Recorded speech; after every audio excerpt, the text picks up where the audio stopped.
Hello, everyone, and welcome back to new episode of our English storytelling series. Today, we're diving into something that happens to all of us, yet feels absolutely unbearable when it happens. An embarrassingly bad day. I'm talking about that kind of day when nothing seems to go right. When you wake up late, spill coffee on yourself, forget your keys, walk into the wrong room, or maybe even trip in front of everyone. Yes, those moments. And believe me, today's story has all of that and more. So sit back, relax, maybe grab a cup of coffee, but don't spill it like me, and let's jump straight into the most embarrassing day ever. I woke up to the loudest alarm in the universe at 8:45. Yes, I know, that doesn't sound too bad. Unless you remember that I had to be at work at 9 o'clock. In 5 frantic minutes, I managed to put my t-shirt on backwards, spill toothpaste on my pants, and somehow drop my phone inside my cereal bowl. I was frantically trying to clean my pants with the tiny towel that barely existed, while my phone floated in the milk like some kind of sad, soggy treasure. By the time I ran out the door, I looked less like a responsible adult and more like a confused cartoon character who had just survived a tornado. The street outside was chaotic. Cars honked. People walked too slowly, and of course, the bus was already waiting. I ran. I ran like my life depended on it, waving my arms wildly. Everyone on the bus turned to watch this human blur sprint towards the vehicle. When I finally jumped inside, panting like a dog, the driver stared at me with one eyebrow raised. "Relax, it's not the Olympics," he said. Great start. I found a seat. Well, sort of. It was the squeakiest, wobblest seat on the entire bus. Every time I shifted, it let out a noise that sounded like a dying goose. The man sitting next to me gave me a glare that clearly said, "Why are you ruining my life?" I froze. I didn't dare move. But as fate would have it, the bus hit a bump, and I bounced like popcorn. Squeak! The whole bus turned to stare. Then, a small child in front of me whispered loudly to his mother, "Mom, why does that man look so sweaty?" The laughter spread like wildfire. I wanted to sink through the floor, but of course there is no floor to sink into on a bus. I just sat there, glowing red, imagining my life flashing before my eyes. When the bus finally reached my stop, I jumped out so fast I almost forgot my bag. Of course, someone shouted after me, "Hey, Olympic runner? Your bag." Yes, that was my new reputation, the sweaty Olympic runner. By now, I needed coffee, desperately. I walked into the nearest cafe, hoping for a moment of calm, imagining the warm aroma of fresh espresso soothing my nerves.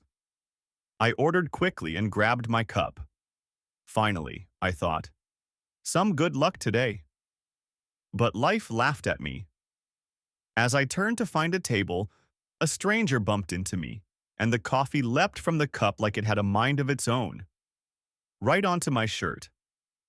Remember, the shirt I had put on backwards? Now it was backwards and brown.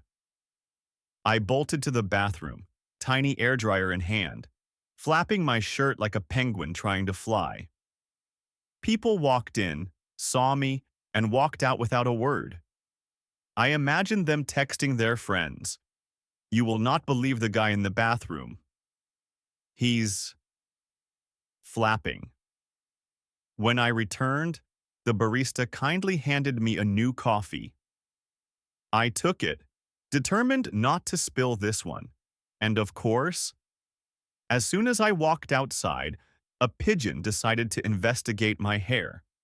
I made it to the office 2 hours late, quietly, sneaking in like a ninja.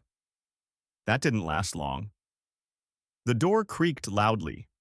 Everyone turned to look. My boss raised an eyebrow that could slice diamonds. "Nice of you to join us," he said dryly. I mumbled something about traffic, hoping no one would notice the coffee stain shaped suspiciously like a banana peel. But then, the meeting began. My boss asked me to present a short report. I stood up, trembling slightly, papers in hand. Suddenly, my phone rang, very loudly.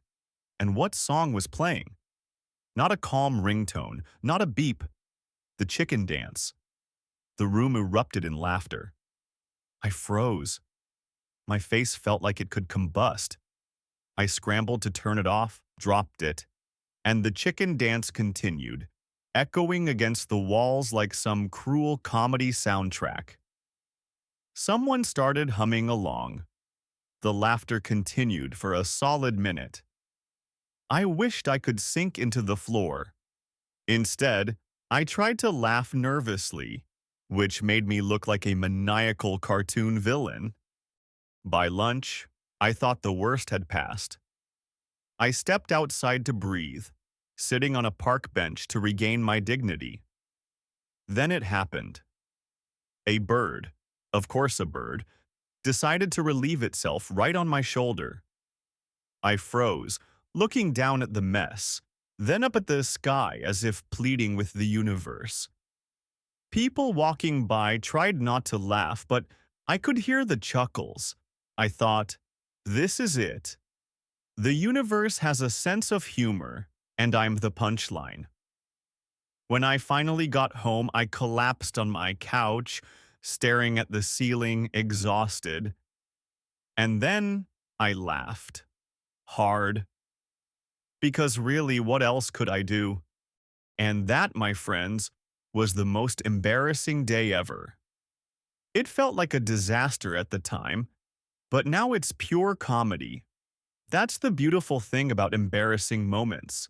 They might make you want to disappear, but later, they turn into the stories we can laugh at forever. So, if you ever have a day like mine, just remember, one day, you'll be laughing too.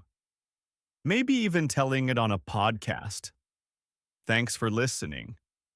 See you next time.